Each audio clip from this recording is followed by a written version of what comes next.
Erguemos a Ti no altar de oração. Declaramos o Teu senhorio, o Teu governo sobre as nossas vidas, Pai. Que o Teu nome seja exaltado e seja engrandecido, Jesus. Que o Teu nome seja glorificado, ó Pai. Nós queremos ouvir a Tua palavra.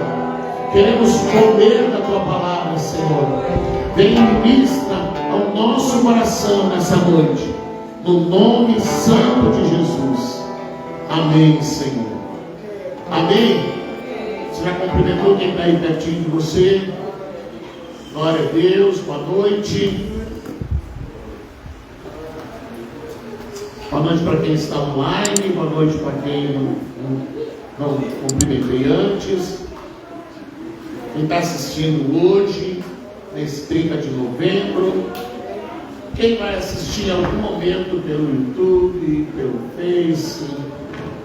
Que o Senhor te abençoe em nome de Jesus. Você pode sentar, irmão. Amém? Como é que foi a sua semana? Amém, uma semana abençoada. Glória a Deus. Vamos para a palavra então. Mateus 5,17. E nós vamos falar dessa declaração de Jesus ali. Eu, porém, vos digo. Eu, porém, vos digo. Mateus 5,17.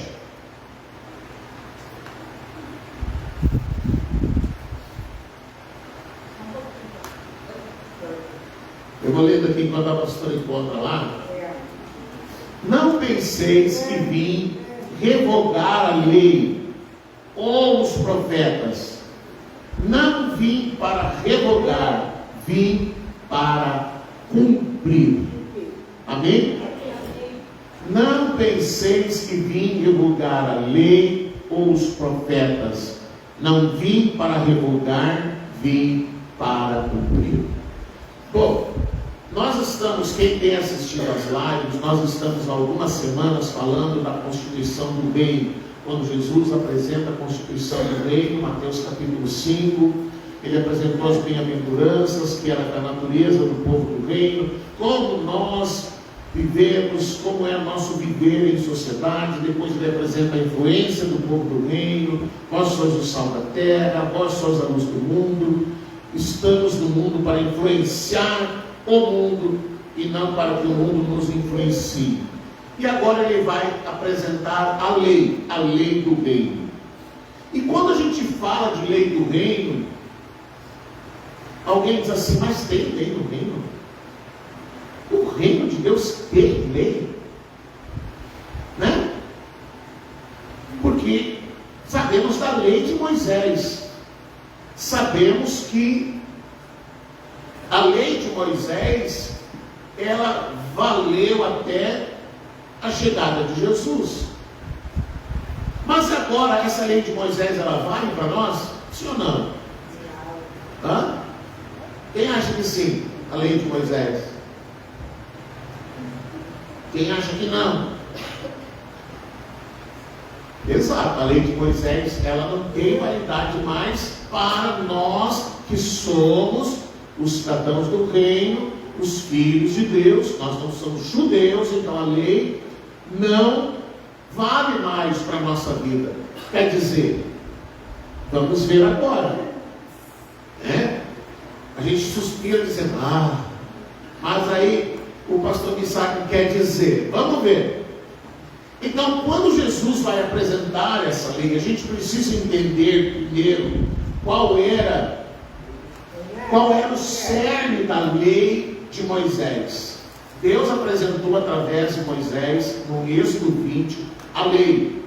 A lei, ela continha os 10 mandamentos e depois somava 600 e poucos mandamentos, 613, se eu não me engano. E essa lei, ela abrange todas as áreas da vida de uma pessoa. Então ela era bem, vamos dizer, como é que eu vou dizer?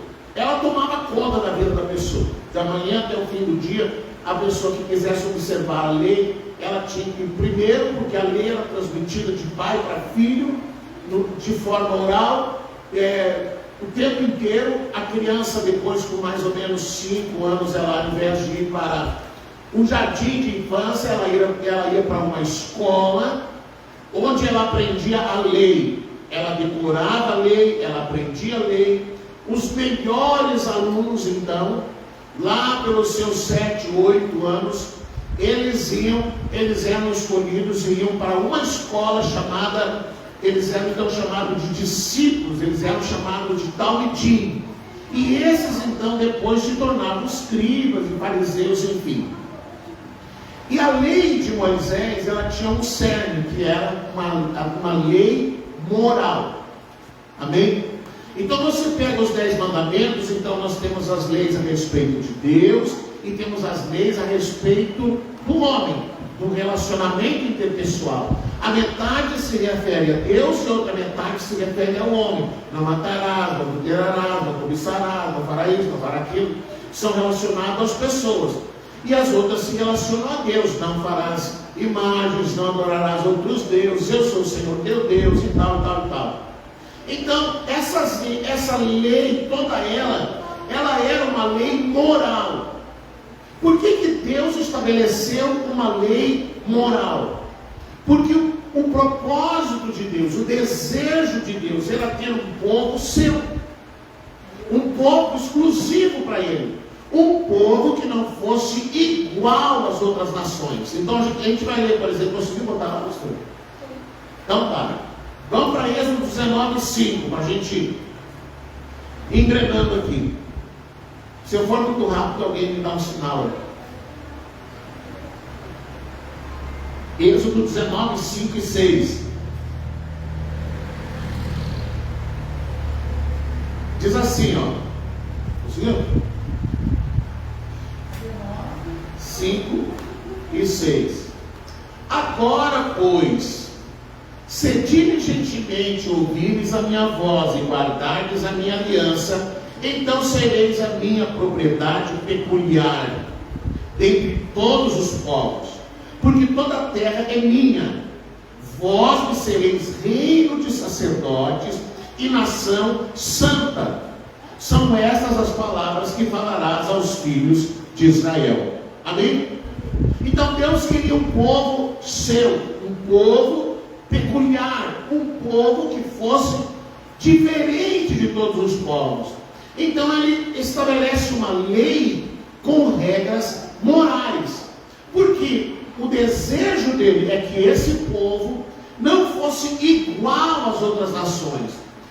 Qual era a prática das nações onde estavam à volta de Israel? Por exemplo, quem adorava Astarote, que era a deusa da fertilidade, Astarote era uma deusa que os rituais que eram feitos a ela, eles eram os rituais de fertilidade. Então, por exemplo, quando lá fosse um fazendeiro, tivesse uma empresa, tivesse alguma coisa, e ele queria que tudo desse certo, que desse uma boa colheita, então ele faria um ritual de fertilidade. O que consistia esse ritual de fertilidade? Ele ia ao templo, que era erguido em homenagem a Astarote, e lá no templo ele tinha uma relação íntima com uma prostituta cultual, com mulheres que ficavam no templo, assim como Israel tinha os levitas que ficavam no templo e adoravam a Deus. Lá no templo de Astarote tinham as prostitutas cultuais. Então o homem ia lá, ele escolhia uma delas e ele tinha um relacionamento íntimo com ela, porque aquele era o ritual de fertilidade. Se uma mulher, vamos dizer, quisesse engravidar e não conseguia, então ela ia ao templo e ela fazia um ritual de fertilidade, que consistia praticamente na mesma coisa. Ela ia ao templo e ela tinha uma relação íntima com um prostituto cultual que ficava no templo para servir as pessoas que iam lá, e aí ela fazia um ritual de fertilidade. Então a palavra de Deus, ela associa, está difícil não? Não? Eu vi o cara andando no caminho, eu estou assustado no meu caminho. E isso era a prática normal de quem adorava Astarote. Então Deus não queria que o seu povo se envolvesse com esse tipo de adoração.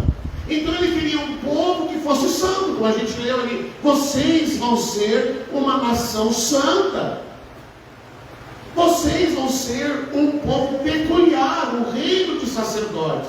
Este era o propósito de Deus. Então Deus, você vai ver, nós vamos ler aqui o texto, quando a pastora procura aí, depois ela coloca antes de eu ler, né? Lê aí, pastor. Isaías 54:5, nós vamos ver que onde há idolatria, há adultério. O adultério está associado com a idolatria. Parece que não tem nada a ver, mas veja o que Deus fala. Isaías 54:5. Agiliza aí, pastor. Está perdido. Você está em São Gabriel, na igreja hoje. Vamos lá. Porque o teu Criador é o teu marido. Deus está dizendo para o povo de Israel. Isaías 54:5. Agora a senhora achou o livro?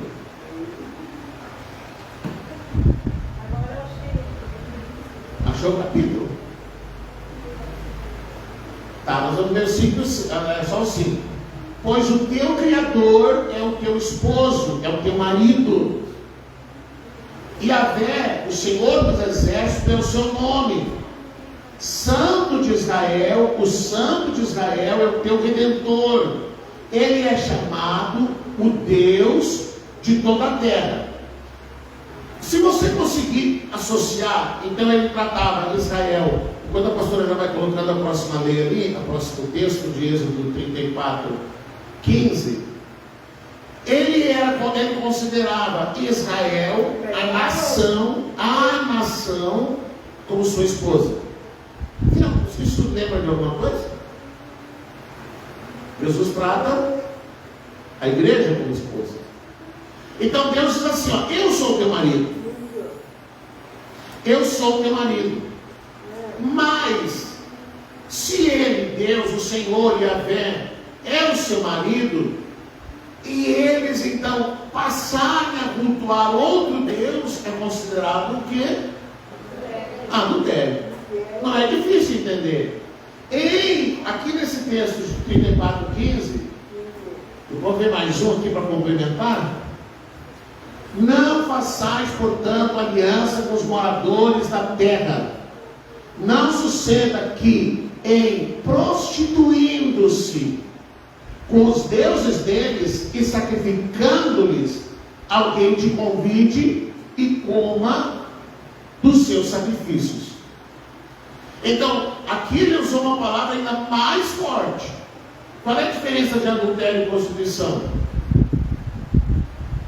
A prostituição, existem mais parceiros.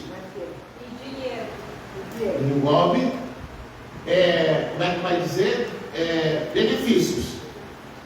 Algum lucro. Vou colocar mais um pouquinho, já estou perdendo a força. Então Deus vai pegar e ele diz assim, ó: eu não quero que vocês fiquem se prostituindo com os deuses dessas nações, que vocês ficam se deitando com esses deuses. Então onde há idolatria, há adultério, há prostituição. Vamos ler mais um, Jeremias 3:13. Jeremias 3:13.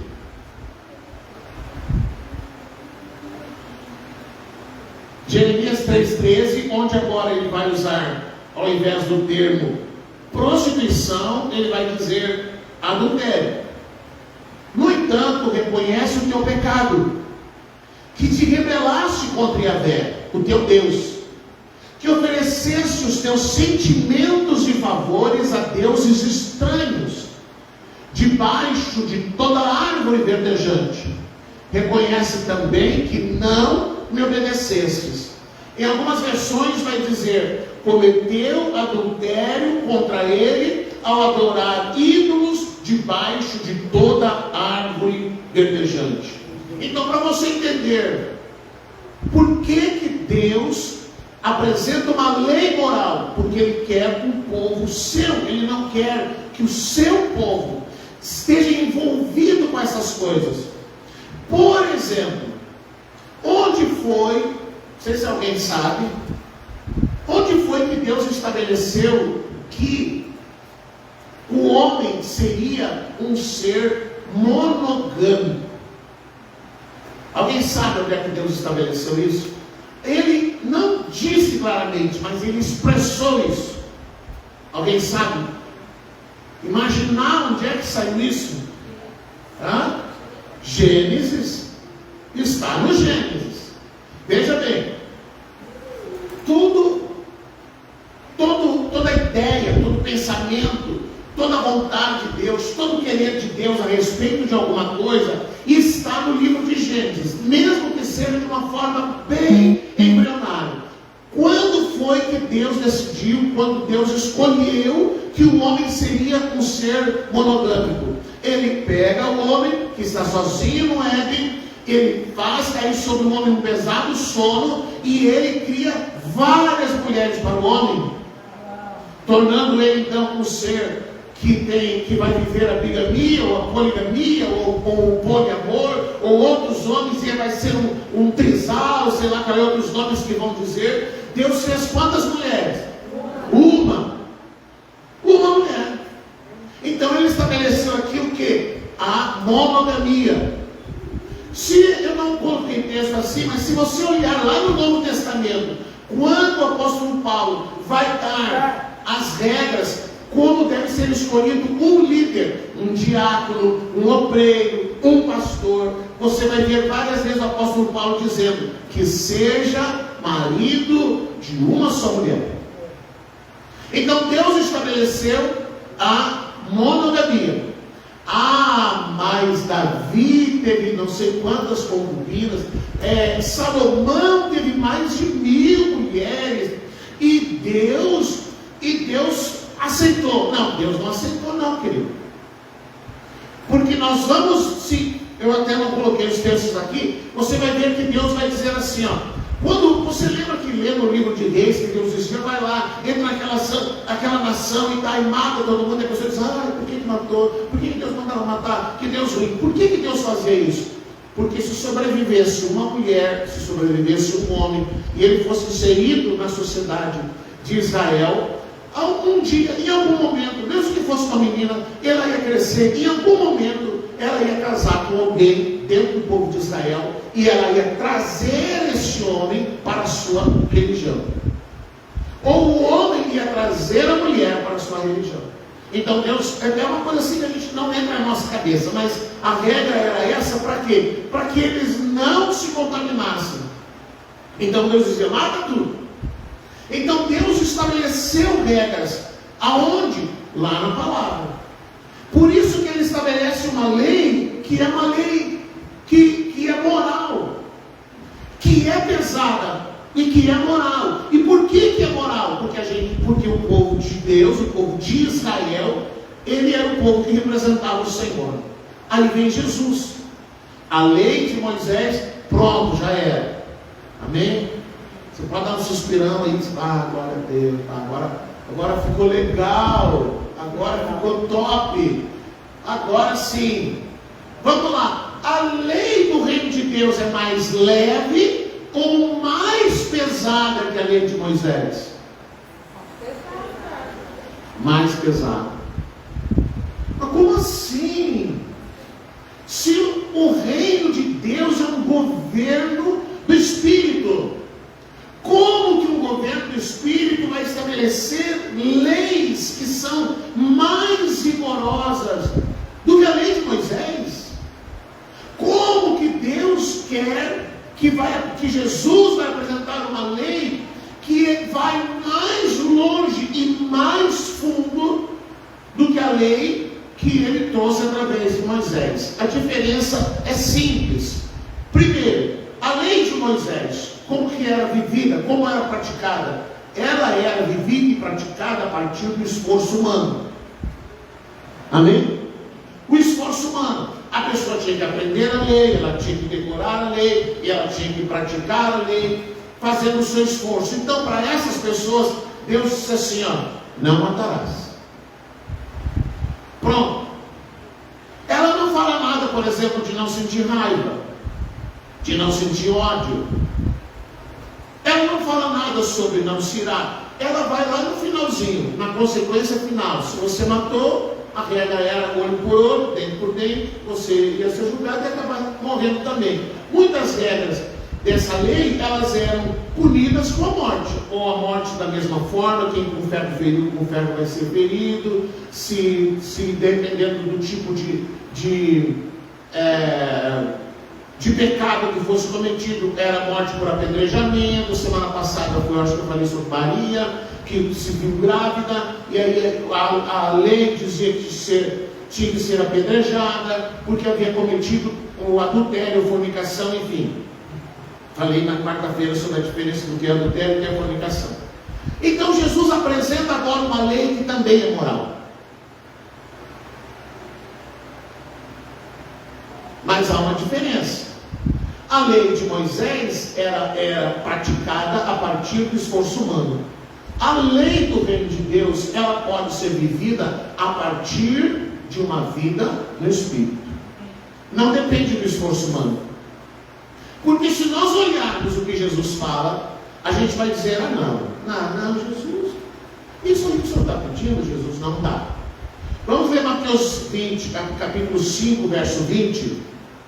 Capítulo 5, verso 20 até o 22, para a gente entender um pouco mais. Eu vou ver só esse texto aqui, a gente vai mergulhar nele, e aí daqui uma hora e meia termino.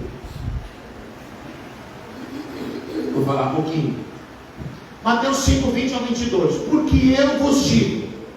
Bom, quando Jesus diz, porque eu vos digo, ele vai apresentar a lei do reino. Ele, ao invés de dizer, presta atenção, porque agora eu vou apresentar a lei do reino, ele vai citar parágrafos dessa lei, artigos dessa lei, e ao invés de ele dizer, anote aí, guarda aí no coração, ele vai dizer, eu vos digo. A lei foi até aqui, mas agora eu vos digo. Então, se você olhar para a lei de Moisés, você vai dizer, a lei de Moisés era fichinha perto da lei do reino. Vamos lá, vamos ler até o 22. Porque eu vos digo que, se a vossa justiça não exceder a dos escribas e fariseus, de modo nenhum entrareis nos reinos dos céus.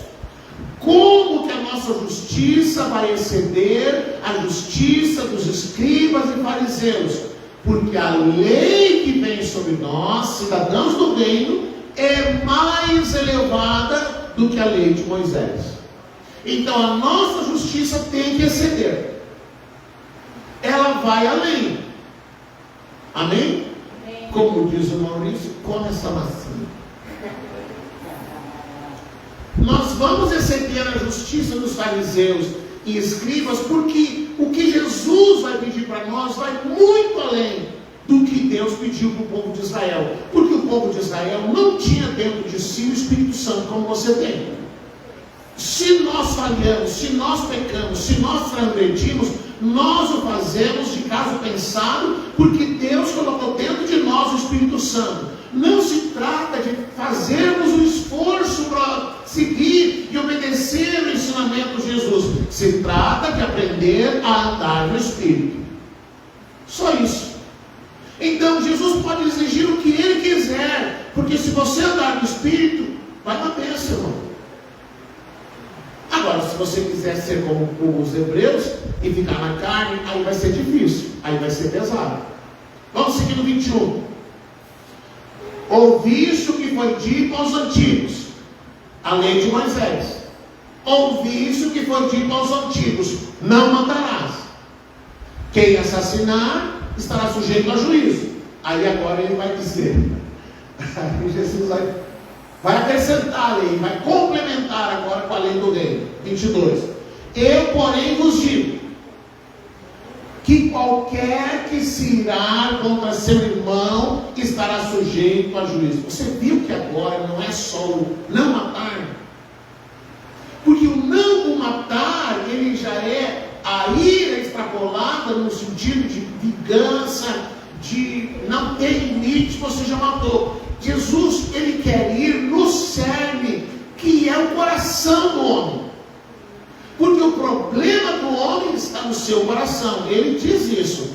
As mortes, os adultérios, os homicídios, os assassinatos, tudo isso sai do coração do homem. Por muitos anos alguém disse, a pessoa fez isso, ela ficou endemoniada, e foi lá e matou outra. Não, ela não ficou endemoniada. Ela fez porque quis, porque é ruim mesmo, porque a Bíblia diz que o ser humano é um ser pervertido, e ele pode sim tirar a vida do outro. Alguém pode justificar, um demônio. Talvez em algum lugar um demônio entrou, mas uma boa parte do caminho ela andou com seus próprios pezinhos para cometer o crime que cometeu. Ela não vai se justificar dizendo é um demônio. Porque sabe por que é um demônio? Porque assim, se você fizer alguma coisa e disser, eu não sei, uma coisa me tomou, eu não me vi nada. Quando vi, foi um demônio. Aí você olha e diz, tadinho, estava endemoniado. Foi demônio. Então tá. É mais difícil a pessoa dizer, não, fui eu que fiz, eu que cometi, eu que fui com minhas próprias pernas, eu que peguei a arma, eu que fiz isso, eu que fiz aquilo. Não tem nada a ver com o demônio. Então Jesus vai dizer lá no 22, eu porém vos digo, qualquer que se irá contra o seu irmão, estará sujeito ao juízo. Também qualquer que disser ao seu irmão raca, será levado ao tribunal. E qualquer que o chamar de idiota, será sujeito ao fogo do inferno. Jesus, ele quer ir aonde? No coração do homem. O que Jesus está dizendo? Diz assim comigo. Jesus está dizendo que eu não tenho direito de ficar magoado. Você fica magoado? Eu fiquei magoadinho. Se por acaso, agora diz assim comigo, se por acaso eu ficar magoado, eu tenho que aprender a perdoar. Engole o beijo e perdoa, meu irmão. Paulo diz assim, não se ponha o sol sobre a tua ira. Não deixa. Porque a escada é essa, a mágoa, a amargura, o ódio e a vingança. Isso vai crescendo e aumentando dentro do coração de uma pessoa. É muito simples. De manhã você discute com o seu marido, de manhã você discute com a sua esposa. Um fica em casa, o outro sai para a rua para trabalhar. O marido chega ali na esquina, ele já nem lembra mais, mas a mulher ficou em casa. E aí essa mágoa ela vai crescer, porque ela vai ficar assim, ele me olhou daquele jeito, e ele falou tal coisa, e aí ele virou para mim, e tal, e aquilo vai indo, a amargura, a mágoa se torna uma amargura, a amargura se torna ódio, raiva, e se não for resolvida, a raiva vai buscar uma vingança. Aí o camarada chega no fim do dia, trabalhou, bebeu, negociou, passeou, chega em casa, porque passou o dia inteiro remoendo aquilo, não cozinhou, ficou mal, ficou estressada, ligou para alguma amiga, falou com alguém, buscou conselhos, os conselhos dos amigos, manda esse homem embora, show de som, tá cheio de homem, ninguém quer conhecer, Aí quando o cara chega de noite, feliz da vida, querendo dar beijinho e tal, e a mulher, sai aqui, seu... Aí vem os adjetivos, né? Seu isso, seu aquilo, tal. O camarada já nem lembra mais, mas isso tanto faz, o homem ou a mulher, o coração amargurado vai aumentando. O que Jesus quer? Jesus quer tratar com o coração. O que Jesus quer? Você é cidadão do reino. Irmão, você fica magoado? Agora você vai dizer, eu não. Fica assim, irmão. Fica assim. Mas Jesus oferece a opção do perdão. Existem situações, querido, leves, que você, amém, vou perdoar. Existem situações que são muito sérias, muito graves, e que o perdão, ele gera dor, ele gera, sabe, Paulo diz, dores de parto, ele gera, mas é algo que gera cura, você perdoar. E por causa do teu coração, muitas vezes você vai ter que perdoar hoje, daí amanhã você lembra de novo, você perdoa de novo, porque você não adquiriu convicção de que foi perdoado, porque você não entendeu que um dia você chegou diante de Deus com um mundaréu de pecado, e Deus te perdoou e pronto, esqueceu, e você acha que precisa ficar repetindo, não, eu perdoo, Deus, e às vezes você tem que perdoar, outras vezes você tem que se perdoar, porque você precisa seguir em frente, porque essa mágoa, esse ressentimento, essas coisas, eles param a tua vida. A tua vida vai parar no momento que houve uma crise, no momento que houve aquele sofrimento, no momento que você foi ferido, o relacionamento entre marido e mulher parou ali, e aí, enquanto aquilo não for resolvido, irmão, não adianta assim falar assim de uma forma, como é que eu vou dizer, lúdica, uma forma assim de dizer, meu amor, vamos colocar uma pedra em cima disso e tal, mas ninguém pede perdão, ninguém diz nada, isso, meu amor, vamos colocar uma pedra em cima, isso não existe, irmão. Porque mais cedo ou mais tarde vai acontecer alguma coisa, e aí alguém vai dizer, mas tu fez isso. E quando alguém diz isso, principalmente dentro de um casamento, mas tu fez isso, significa que não houve perdão. Pedra em cima não resolve. Você vai ter que sentar e vai ter que conversar e vai ter que pedir perdão, você vai ter que olhar nos olhos e você vai ter que consertar para que vocês possam seguir em frente. Para que a sua vida não esteja estagnada naquilo ali, naquele dia, naquele ato, naquele momento. Você tem que aprender a perdoar. Alguns casos, querido, você foi ferido por alguma situação que a pessoa nem sabe que te feriu, mas você recebeu como ferido. Aí já se trata de uma questão sua, que você tem problemas emocionais, e aí você recebe aquilo como uma ofensa, às vezes não é ofensa, a pessoa nem fez por ofensa nenhuma, mas você recebeu como ofensa. E aí não te aconselha ir lá procurar a pessoa, vem cá, eu quero falar para ti, aquele dia que tu me olhou feio, e a pessoa fica aí, que isso? Quando que foi isso? Porque eu fiquei olhando para Deus te matar. Vai, mas quando que foi isso? Eu não sei de nada. Então, irmão, resolve isso no teu coração, e amém, glória a Deus. Vai em frente, não procura cavar uma cova que depois você não consegue fechar.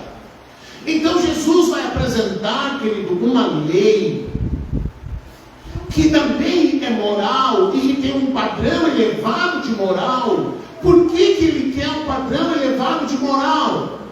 Existe lógica nisso, sim ou não? Onde é a lógica se tem? Qual é a lógica que tem? Se ele quer que nós tenhamos um padrão moral elevado, como cidadãos do reino, por que ele diz para você que você não deve ficar com raiva? Por que ele diz para você que você não deve se irar? Por que ele diz para você que você não deve fazer isso, que você não deve fazer aquilo? Por que ele diz que lá na lei diz assim, está escrito, não adulterarás, mas eu vos digo, se você olhar com olhar impuro, você já cometeu adultério. Por que ele coloca um padrão tão elevado para o cidadão do reino? Qual é a lógica disso? Para ser parecido com ele, porque nós não somos iguais. A igreja busca ser igual às pessoas do mundo, para que as pessoas do mundo possam se chegar e sentir-se bem no ambiente, como se não estivessem num lugar que a Bíblia diz que é um lugar santo.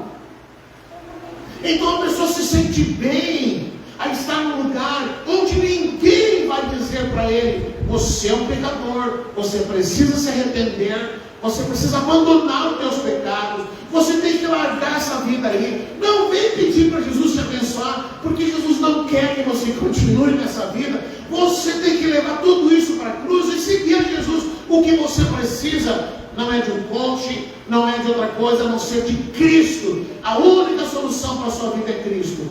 Eu não posso melhorar isso, não posso amaciar isso. É isso que a palavra de Deus diz. Mas se eu estiver preocupado com o que é dela, aí eu tenho que diminuir, eu tenho que açucarar, eu tenho que... Não, está lá na Bíblia, venha como está. Está na Bíblia, venha como está? Alguém achou esse versículo, venha como está? Não. Alguém disse, alguém momento, a palavra de Deus, ela diz, venha e permaneça como está. Alguma vez Jesus falou para alguém, continua assim que está tudo bem. Alguém veio até ele, e aí Jesus disse, não, assim está bom, continua assim. Não, quando aquela mulher foi trazida perante ele para ser apedrejada, ele disse, eu não te condeno. Eu não te condeno. Mas ele seguiu e disse, vá e não pegues mais. Quer dizer, não é fica como veio, não fica assim, não. Quando ele chega na casa de Zaqueu, e ele prega na casa de Zaqueu, e Zaqueu recebe o entendimento de que ele era, como um cobrador de impostos, alguém que havia enriquecido de uma forma ilícita, ele diz para ele, se levanta no meio do jantar, tocado pelas palavras de Jesus, e ele diz, Senhor, eu decido agora, eu vou doar a metade dos meus bens para os pobres, porque ele enriqueceu cobrando mais do que devia. E se eu comprei mais do que devia de alguém, eu vou devolver a essa pessoa 4 vezes mais. Isso quer dizer, e aí Jesus diz, amém? Hoje entrou salvação nessa casa. Jesus disse para ele, não, Zaqueu, não precisa disso, capaz, irmão. Não precisa, segue a tua vida, segue logrando as pessoas e cobrando mais, vai ajudar o reino. Não.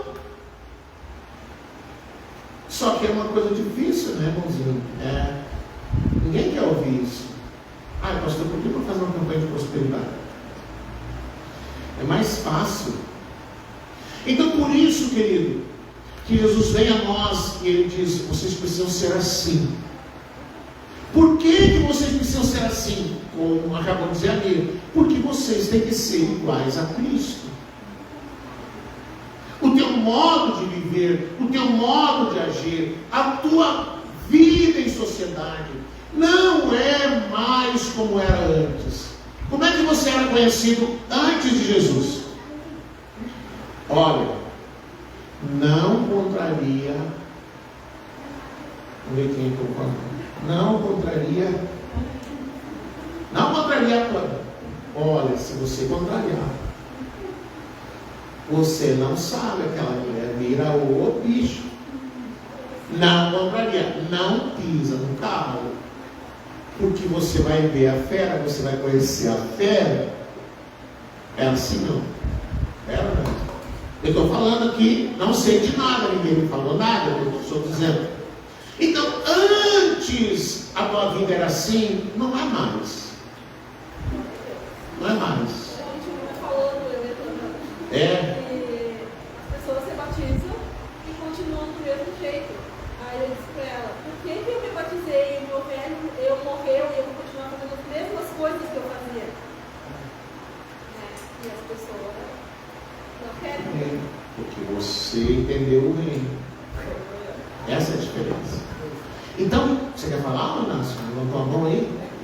Então, Jesus está dizendo assim, você, aquela vida antiga não te pertence mais. Não te pertence mais. Você não pode nem se justificar e dizer, mas eu nasci assim. Eu nasci assim, pastor. A minha família é assim. A gente é de brigar mesmo, é de morte. A gente é terrível. É a nossa herança essa. Posso justificar assim? Não pode. Por que não? Porque agora eu sou filho de Deus. A minha herança agora é o reino dos céus. Eu sou filho de sangue de Deus o Pai. A minha natureza agora não é mais humana, a minha natureza agora é divina. Então eu não posso mais justificar dizendo: ah, mas eu também não tenho sangue de barata. Você não tem sangue nem de barata, nem de bicho nenhum. Você nem um inseto. O teu sangue é o de Cristo. E o modelo é Cristo. Jesus ensinou tudo isso e você vê ele sendo julgado, ele sendo interrogado, e a palavra de Deus diz que ele ficou quieto, calado. O que acontece quando as pessoas falam com você? Gálatas 5,16, já vou encerrar. Gálatas 5,16 e 17. O que o apóstolo Paulo ele vai nos dizer?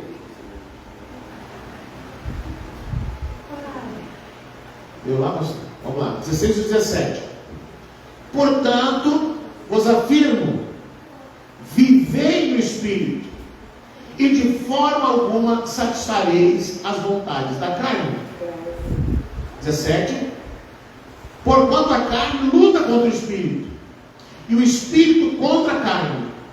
Eles se opõem um ao outro, de modo que não conseguis fazer o que quereis. Então o que Paulo está dizendo? É que nem aquela ilustração. Dentro de você existem dois lobos, um bom e um mau. Qual é o que vai vencer? O que você mais alimentar. Então, é mais ou menos assim, querido. É a carne e o Espírito. O que você mais alimentar vai ser o que vai te governar. A gente cantou há pouco ali, o que a minha vida ele governa. Deus quer governar a nossa vida. Então a gente aprende a levar tudo aquilo que é contrário à lei do Espírito, a gente aprende a levar para a cruz. A palavra diz assim: leve para a cruz os pensamentos, as ideias, as vontades, leva tudo isso para a cruz e deixa que essas coisas elas sejam dominadas pelo Espírito, elas sejam governadas pelo Espírito, que a tua vida seja governada pelo Espírito, de maneira, querido, que daqui a um pouco nem você mais vai se reconhecer. Você vai viver alguma situação e você vai pensar, depois de passar tudo, você vai pensar: ah, mas se fosse numa outra época eu estava morte, se fosse numa outra época eu tinha pego pelo pescoço, eu tinha feito isso, eu tinha feito aquilo. E graças a Deus, a minha reação foi diferente. Eu agora consigo me controlar, eu consigo não devolver, não revidar, não devolver a altura. Ah, mas me disse tal coisa. Amém, irmão? Disse, te ofendeu, te machucou, te agrediu, tentou te agredir, te cutucou para ver uma reação tua. Amém. A tua reação tem que ser ficar calado. É difícil? É possível viver isso na força humana? Não. Não é possível. Eu lembro que eu fiz um casamento uma vez, lá em Santo Ângelo, uns 30 e poucos anos atrás. 38 de casado, então, antes disso. E aí, na hora do casamento, na hora da cerimônia, a gente pergunta para o noivo e para a noiva: você promete ser fiel, guardar um para o outro, e guardar, proteger, viver um somente para o outro, abandonando as outras coisas e tal. E aí, o casal responde: sim. E aí eu perguntei para o noivo. E o noivo, no meio da cerimônia, o noivo diz: ah, isso é difícil. Isso é difícil, ele disse.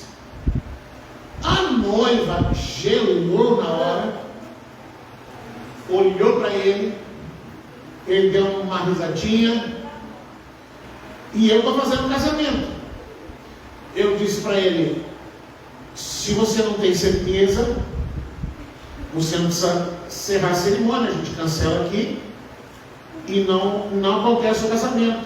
Vocês vão no cartório, nós fazemos o casamento sábado de manhã, vocês vão no cartório na segunda-feira e desfazem o casamento, porque você não sabe se consegue ser fiel a uma pessoa que você tem coragem de trazer diante do altar. Então é melhor você desistir já agora, nem embarca nesse navio. Aí ele ficou meio sem jeito e disse, não, eu aceito.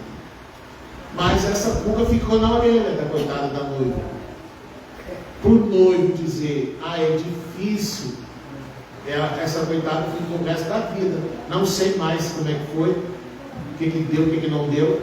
Mas ele ali já deixou bem claro que não ia ser fácil. Mas por quê? Porque o que depende da força humana, o que depende da natureza humana, o que depende da nossa capacidade humana, irmãos, a gente vai matar, como diz a lei. A gente vai se vingar, como diz a lei. A gente vai devolver na mesma altura, porque nós vamos seguir a regra do olho por olho, dente por dente. A gente vai cometer o crime, a gente vai planejar o crime. Mas aí Jesus vem e ele diz, a palavra de Deus diz, você tem o Espírito Santo. O Espírito Santo está dentro de você. E você tem que aprender a clamar por Ele e aprender a depender dEle. Aprender a deixar que Ele governe a sua vida, como nós cantamos aqui antes, e Ele governa a minha vida. Ele governa a sua vida. E quanto mais você ir alimentando o seu espírito, mais ele vai governar a sua vida, e menos você vai ter reações que não deveria ter. Menos você vai ter reações que não deveria ter, mais você vai ser governado pelo Espírito. E vai ser assim enquanto você alimentar o teu Espírito. No momento em que você parar de alimentar o teu Espírito, e você parar de orar, parar de levar para a cruz, parar de se colocar diante de Deus, parar de se posicionar diante do Senhor, como diz na sua palavra, que nós temos que nos sujeitar a Deus, que você disser, não, eu não quero mais me sujeitar. Nesse momento, o que vai governar a sua vida é a velha natureza. Você está entendendo? E aí a velha natureza vai te levar de novo a ter as mesmas reações que você tinha antes. Aí você vai voltar a botar baiana, a bater, a xingar, a mentir, a se vingar, enfim, a fazer todas as coisas, porque essa é a natureza do homem natural e é a natureza do homem carnal, governado pela carne. O homem e a mulher que vive uma vida espiritual não são assim. Então, mas isso não te pertence mais, dizia aquele personagem. Isso não te pertence mais, isso não faz mais parte da sua vida. É difícil, pastor? Se você estiver no Espírito, não é difícil. Não é difícil. Se você quer viver no Espírito, não é difícil. Mas eu vou chorar. Vai chorar. Mas eu vou querer. Vai querer muita coisa.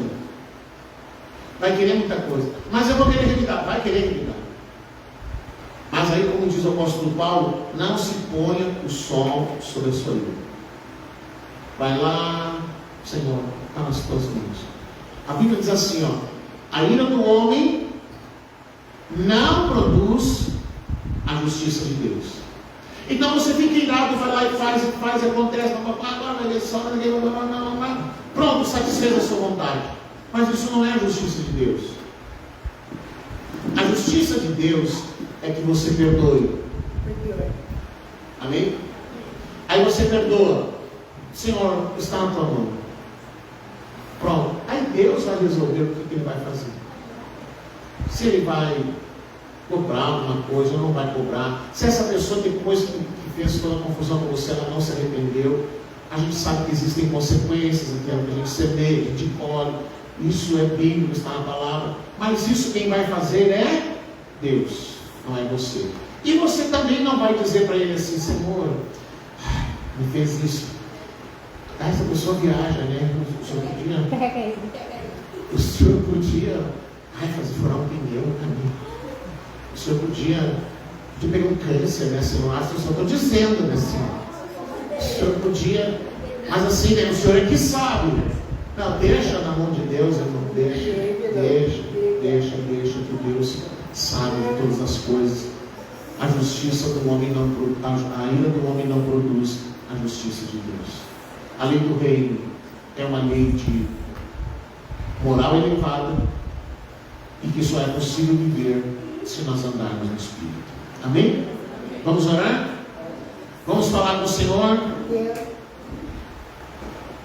Vamos pedir a Ele que Ele nos dê graça para que a gente possa viver a Sua palavra, para que a gente possa se render diante dEle, para que a gente seja governado pelo Espírito e para que o Espírito Santo Ele possa ser o Senhor da nossa vida e que Ele possa governar a nossa vida no nome de Jesus. Feche os seus olhos, querido. Feche os seus olhos, nós vamos orar em nome de Jesus. E nós vamos falar com o nosso Pai, com Deus, o nosso Pai, para que Ele nos ajude. Qual é a tua dificuldade, irmão? Qual é a tua dificuldade? Hoje, na tua vida com Deus, qual é a tua dificuldade? Eu não consigo perdoar. Eu não consigo deixar de revidar. Ou eu fico dias remoendo palavras, ações. Eu tenho dificuldade em tal área da minha vida. Eu sei que Deus não quer e não gosta, mas você está lidando com isso e você não está conseguindo vencer. Leve isso para a cruz nessa noite. Reconheça diante do Senhor: Senhor, aqui está. Essa é a minha fraqueza. Este é um lugar de fraqueza na minha vida. Me ajuda, Senhor. Me ajuda, Senhor, a vencer a minha vontade, a vencer o meu querer. Pai, nós chegamos diante de Ti nessa noite. Nós nos surpreendemos com a lei do reino de Deus, que exige de nós, Senhor, um padrão moral tão elevado. Porque o Senhor nos quer uma nação santa, nos quer um povo Teu, um povo que reflete o Deus a quem nós seguimos, um povo que representa o Deus a quem nós servimos, um povo que seja guiado pelo Espírito, que tenha uma vida no Espírito. Por isso, nessa noite, Senhor, nós levamos para a cruz todas as áreas da nossa vida que encontramos fraqueza, Senhor. Seja no relacionamento conjugal, seja na vida, no trabalho, seja em casa, seja no convívio com outras pessoas. Se nós temos dificuldade de lidar com a raiva, se nós temos dificuldade de lidar com os nossos desejos, com as nossas vontades, se os nossos desejos e vontades nos levam a pecar, a transgredir, a desobedecer, Senhor, nessa noite nós queremos levar para a cruz. Nós queremos entregar para a cruz de Cristo, Senhor, todas as vontades e desejos carnais. Nós queremos levar para a cruz aquilo que fere a Tua lei, a lei do Teu reino, Senhor. Ajuda-nos, Senhor, a viver em santidade. Ajuda-nos, Senhor, a pôr em prática os ensinamentos da Tua palavra. Ajuda-nos, Senhor, a abandonar a velha natureza, a natureza carnal. Ajuda-nos, Senhor, a abandonar os hábitos que não pertencem à vida de um cidadão do Teu reino. Senhor, que nós sejamos representantes do Teu reino na nossa casa, na rua, no trabalho, na escola, por onde nós andarmos, Senhor. Que nós sejamos os Teus representantes, que nós possamos ser chamados de embaixadores de Deus, que nós possamos ser chamados de representantes do Teu reino, que nós possamos ser a luz do mundo, que nós possamos ser o sal da terra, em nome de Jesus, em nome de Jesus. Amém e amém, Jesus. Amém, querido? Amém? Dá um abraço quem está pertinho de você. Senta mais um instante que nós vamos encerrar. Vamos encerrar a transmissão. Que o Senhor te abençoe em nome de Jesus.